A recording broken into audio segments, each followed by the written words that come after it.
Alrighty, so here's the Integra right here. Got it all lifted up, laying on a piece of plywood because I want to get my sweatshirt all dirty. But she's looking good today. Ooh, it's really dark out here with that light on. Alrighty, so here's what I was talking about right here. So this is the turbo drain line, and this line was actually kinked kind of like that. And so when you do that, the oil can't reach right here and just builds up and it can't return properly, and then it starts leaking right up here at the top of the turbo drain. And so that's why there's a bunch of oil down here, couldn't escape anywhere.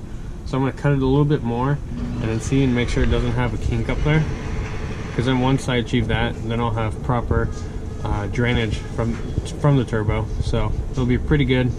It's a nice little thing. Never have this kinked. It will cause issues and leaks, so definitely make sure that's good. So I'm actually gonna do that right now. And alrighty, so right here, this is the drain line. Now it's tightened up. There's no longer any more kinks on it, as you can tell, and it is ran smoothly to the oil pan that was welded on. Yeah, so I feel much better about this. Honestly, if I had the resources, I would put a fire sleeve on this, because this is a really soft rubber hose that is going through here, and it is oil, and of course this is your exhaust housing for the turbo. I would recommend putting a fire sleeve on this just because this is sketchy, and it's, like I was saying, the tube is so soft that it could honestly at any time rip and start dripping oil on the turbo or catch on fire, something like that. If you guys didn't know, also these oil lines are gravity based, so if you have too sharp of an angle, like if this comes straight out here and goes straight across over, it will not drain properly, and you will also have a backup of oil. So you always want to have a downstream effect to it going back into your oil pan to have the proper drainage. So that's the first thing I found in this car. As you can tell, underneath it is pretty like caked and stuff. Not a big deal though. It's an older car, and I'm just gonna fix it up as much as I can.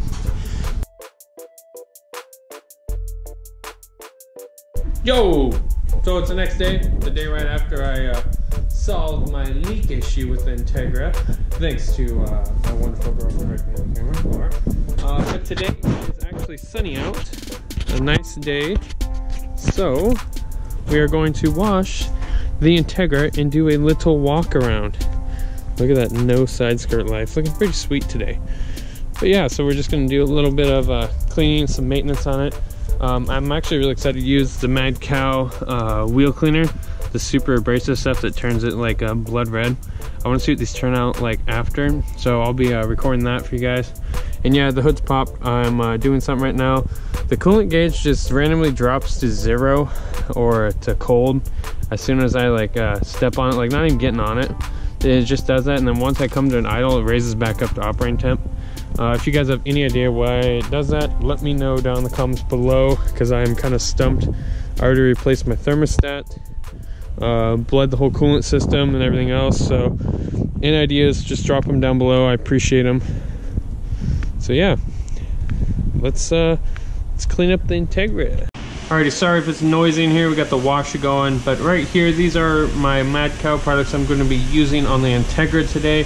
The Slayer Decon is the wheel cleaner that I like using. It cleans them up really well.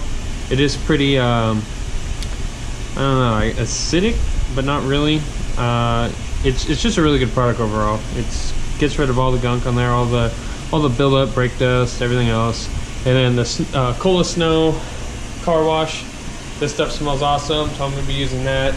And then right up here, this is my good old small Mad Cow collection. I'm getting there, but this is the Mad Cow area. Got Amber Nectar, Banana Moussa, Mojito Snow, Citrus Boss. I love this stuff. I'm going to be using this on Integra. I'm going to do the interior too. Right back here is a good old Manny milkshake. So I'm going to be using all this on the Integra. Clean it up a bit, get it to my standard. And yeah, but anyways, let's get spraying with that.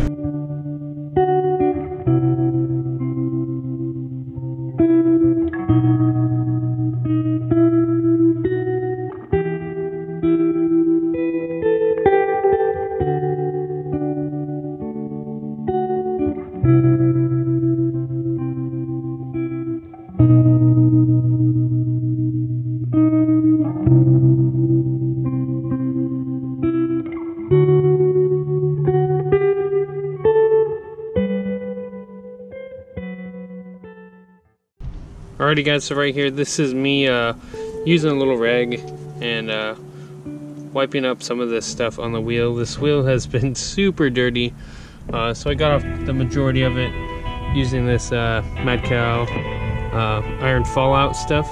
After that, I'm going to use the banana mousse because it does shine up the wheel a bit, and I can get a few more of those scratches out. So that's what I'm going to do. But this is only the first wheel that I started on.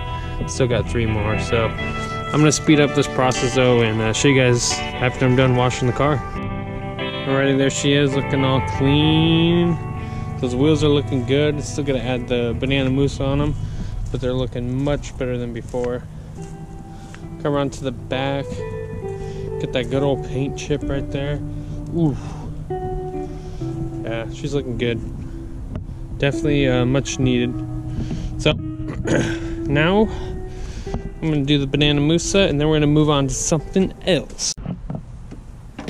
Alrighty guys, so right here I'm going to be doing the air idle control valve thingamabobber on the Integra right here. So I'm going to take this off, clean it, to clean out the inside, and that actually has to do with idling. If you have any issues with idling, this is a good way to try to see if it fixes it or not. But yeah, so I'm going to start taking that off. It looks like 2 12mm or 2 14mm bolts, and then 2 coolant lines, and that's it. Alrighty guys, so here's the valve I was talking about right here. So I'm going to spray some brake cleaner in there, clean it out, and then you want to definitely dry it out. I probably won't take off these lines right here because these are coolant lines and they're filled with coolant, so I don't really want to spill any of that. So I'm just going to hold it right here, spray it off, and drip it out. Easy peasy, squeezy leasy. So I should have shown it before and after. I can't remember if I did. But right there, I sprayed it out. Pretty good brake cleaner. Just left us all connected because these lines are on there pretty good. Didn't really want to mess anything else up. But I'm going to spray in there a little bit more. Now you just need to let it dry. I made sure to wipe off the brake cleaner pretty fast from that gasket, because brake cleaner and rubber gaskets aren't really the best friends. So make sure you do that too. But I'm going to spray this spot a little bit more, and we should be good. And then I might just pull the plugs and see how they look, just because I'm just doing all the little maintenance now instead of later on. So I'm going to pop off this cover right here and then start getting to work, dude. Alrighty guys, so I reinstalled the air idle control valve thingy-majigger and regapped all the plugs to 0.024, so they should all be even. There were some that were actually gapped at different sizes, so that's kind of a meh. But I'm gonna order up some new plugs anyways because these are dirt cheap. They're only $1 something per plug, so might as well just get a few of them. But yeah, that's about it on the general maintenance of this car. It is actually leaking oil right below. It looks like the VTEC solenoid down here. There's the VTEC solenoid, but like down here. Trying to figure out where that's come from. If it's the cam seal, valve cover, or the VTEC solenoid itself. But it's not too bad at all, so I'll take a look at it more in depth later. But yeah, dude. That's about it, dude. Anything else you gotta say? It's cold. It is very cold out here. So yeah, if you guys enjoyed this video, definitely give it a thumbs up. More Integra content to come. There's a lot of things I gotta fix, some things I'm gonna add. Of course, I'm gonna take her on the dyno and get a Hondata for her, see how many pounds of boost she can run. But yeah, definitely subscribe and have a great day. Have a great day, right?